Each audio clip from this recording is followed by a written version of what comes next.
Bien alignés les uns derrière les autres, les élèves s'apprêtent à rentrer en classe.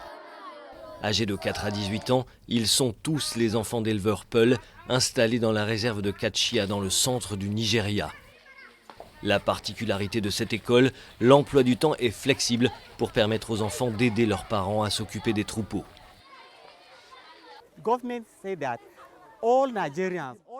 Le gouvernement dit que tous les Nigérians, tous les citoyens doivent savoir lire et compter.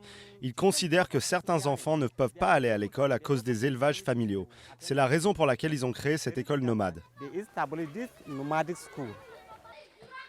L'école est grande, mais les moyens sont dérisoires.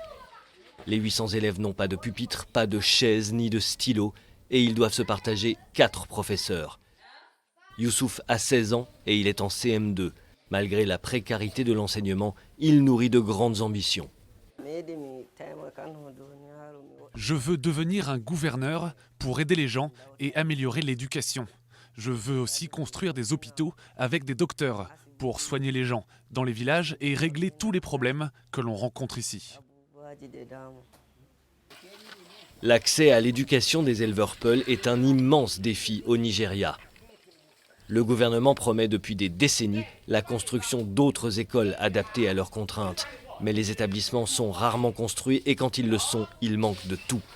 La situation est très difficile pour les enseignants. Quand on voit le nombre d'enseignants dans une école nomade, ce n'est clairement pas assez comparé aux autres écoles. Et quand on regarde le nombre de jeunes scolarisés, ça aussi c'est un autre problème.